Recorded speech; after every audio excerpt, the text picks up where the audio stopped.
Het belangrijkste nieuws uit Curaçao in het Nederland. Access Journaal, vers van de pers.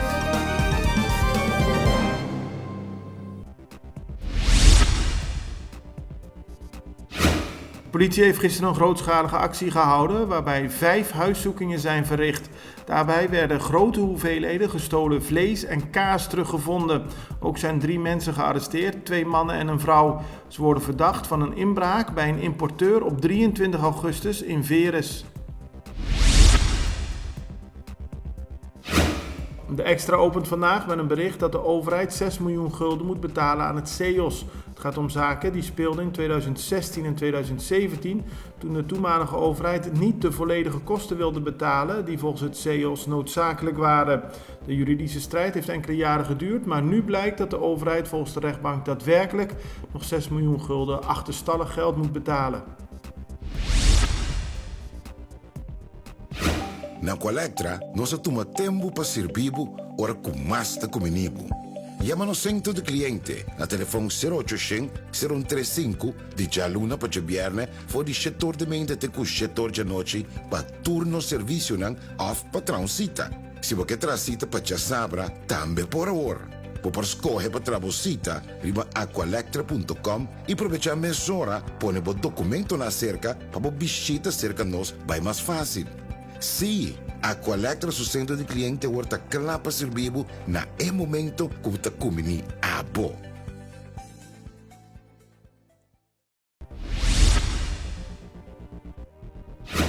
De 59-jarige eigenaar van het Veres Resort is gisteren veroordeeld tot 15 maanden gevangenisstraf en een $500.000 gulden boete. Volgens de rechtbank is bewezen verklaard dat de eigenaar belasting heeft proberen te ontduiken, geld heeft witgewassen en documenten heeft vervalst. Volgens de rechtbank is de man al sinds 2009 aan het sjoemelen met zijn administratie en is de hoge straf daarom nu op zijn plaats. Het aantal Colombiaanse toeristen op Curaçao zal de komende maanden verder toenemen. Dat heeft André Rooyen van het Curaçaose Toerismebureau gezegd. Dat komt onder meer omdat de luchtvaartmaatschappijen Avianca en Wingo de komende maanden meer gaan vliegen tussen Curaçao en Colombia. En ook Copa Airlines, de Panamese luchtvaartmaatschappij, zal meer vliegen tussen Colombia en Curaçao. En daarmee zal het aantal toeristen uit ons buurland verder toenemen, zo denkt Rooyer.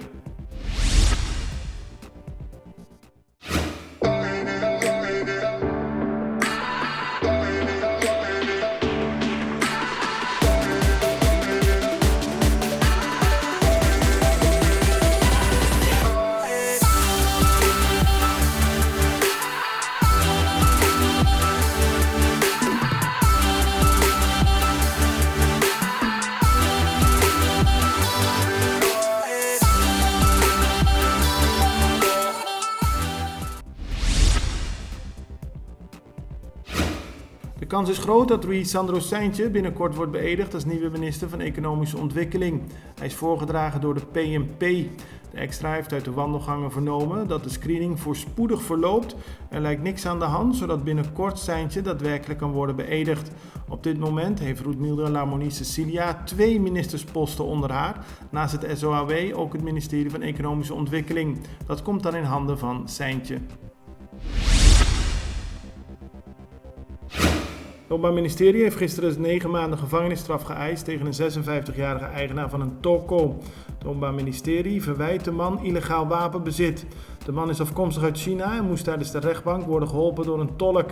Hij liet weten dat hij enkele tijd geleden om 10 uur 's avonds zijn toko sloot en toen een bruine zak op straat zag liggen. Daarin zat een pistool. Hij legde dat pistool binnen en heeft er verder geen aandacht aan besteed. Volgens het Openbaar Ministerie had de man aangifte moeten doen bij de politie. Het aantal coronapatiënten dat in Sint Maarten komt te overlijden is de afgelopen periode flink toegenomen. Precies 4 weken geleden ging het nog om 34 doden in totaal sinds maart vorig jaar. Dat is inmiddels opgelopen tot 51. Er liggen op dit moment 15 coronapatiënten in het Sint Maarten Medical Center. De situatie rond de verspreiding van corona blijft een reden van zorg voor de regering op Sint Maarten. Het belangrijkste nieuws uit Curaçao in het Nederland. Access Journaal, vers van de pers.